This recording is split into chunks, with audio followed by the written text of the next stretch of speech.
দানবীর রায় বাহাদুর মান্নাত পালের স্মরণে অমরপুর নজরুল সংঘের পরিচালনায় 7 দিনব্যাপী সৃজনী কৃষি শিক্ষা স্বাস্থ্য পুষ্প সংস্কৃতি এবং হস্তশিল্প মেলার শুভ উদ্বোধন হল আজ।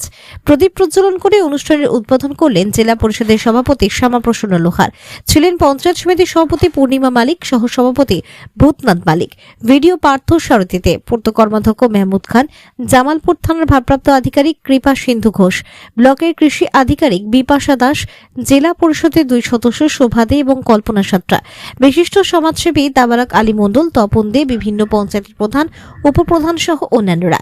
মেলার মূল উদ্যোক্তা হলেন শেখ পিন্টু।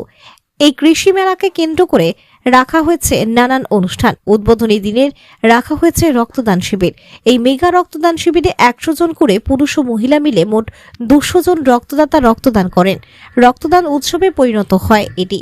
সংগৃহীত রক্ত তুলে দেওয়া হয় টেরেসা ওম ব্লাড সেন্টারের হাতে। মেলায় 7 দিন ব্যাপী থাকছে নানান সাংস্কৃতিক অনুষ্ঠান, থাকবে সঙ্গীতানুষ্ঠান, নৃত্যানুষ্ঠান, কৃতি, ছাত্রছাত্রীর সংবর্ধনা সহ নানান অনুষ্ঠান। এই মেলায় প্রদর্শনী হবে এলাকার চাষিদের কৃষি ফসল এবং নানান ধরনের পুষ্প, থাকছে হস্তশিল্পের প্রদর্শনী। সভাধিপতি শ্যামাপ্রসন্ন লোহার কৃষি মেলাকে কেন্দ্র করে এত বড় একটা রক্তদান শিবির করা, যেখানে 100 জন মহিলা রক্ত দিয়েছেন, এটা একটা বিরাট ব্যাপার। তিনি নজরুল সংঘকে ধন্যবাদ জানান। কৃষিতে জেলার মধ্যে জামালপুর ব্লক অন্যতম, সেই ব্লকের কৃষকদের উৎপাদিত ফসল প্রদর্শিত হচ্ছে, এটা খুব ভালো ব্যাপার। চাষি মানে যে অচ্ছুত নয়, সেটা এই কৃষি মেলায় কৃষকদের যে সম্মান দেওয়া হয় সেটা প্রমাণ হয়। মেহমুদ খান কৃষি মেলাতে এত বড় একটা রক্তদান শিবির করার জন্য নজরুল সংঘকে ধন্যবাদ জানান। কত মুমূর্ষু রোগীর জীবন বাঁচাবে এই মহতি কাজ। এছাড়াও গ্রাম বাংলার এই প্রত্যন্ত জায়গায় এই ধরনের একটা অনুষ্ঠান সত্যি প্রশংসনীয়। কৃষি, পুষ্প ও হস্তশিল্পের প্রদর্শনী এবং তাতে যারা পুরস্কার পাবেন তাদের যেমন ভালো লাগবে, তা আবার অন্যদেরও অনুপ্রাণিত করবে। কৃষি মেলাকে কেন্দ্র করে বসেছে মেলা, এলাকায় একটা উৎসবের চেহারা নিয়েছে। বর্ধমান থেকে সঞ্জিত করে রিপোর্ট, বর্ধমান পত্রিকা ডিজিটাল।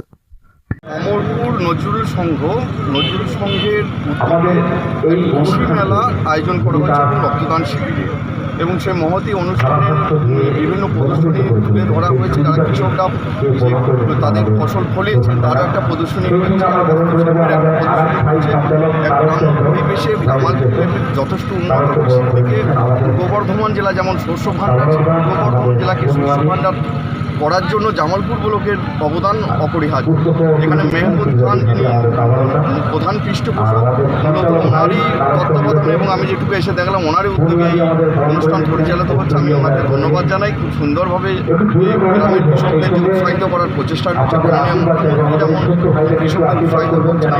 আজকে মমতা সিং পালের মহাশয় আজকে স্মরণে আজকে কৃষি মেলা অমরপুর স্কুল মাঠে, এখানে নজরুল সংঘ ক্লাবের পক্ষ থেকে আজকে এখানে মেলা প্রত্যেক বছর হয়, প্রত্যেক বছর নেই, এবছরও হয়েছে। উদ্বোধনের দিনেই আজকে আমাদের 100 মহিলা আর 100 জেন্টস তারা আজকে ব্লাড ডোনেশন ক্যাম্পের আয়োজন করেছে। আজকে 200 জন ব্লাড এখানে দিয়েছে।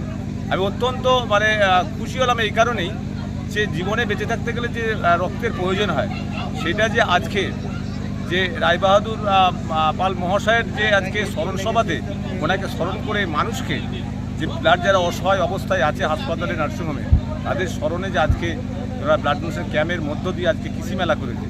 আজকে এই ক্লাবের প্রত্যেকটা সভাপতি, সম্পাদক, যারা সদস্য আছে, প্রত্যেকে জামালপুর পঞ্চায়েত সমিতির পক্ষ থেকে শ্রদ্ধা জানাই। আমরা চাই 7 দিন চলছে, সকলে আমরা সাম্প্রদায়িক সম্প্রীতি বজায় রেখে, শান্তি শৃঙ্খলা বজায় রেখে যেন মেলাটা সম্পূর্ণ হয়। কোনো সমস্যা হলে বলেছি প্রশাসনের দ্বারস্থ হতো, আইন কখনো যেন হাতে না তুলে নেওয়া হয়। সকলে ভালো থাকবে, শুভেচ্ছা।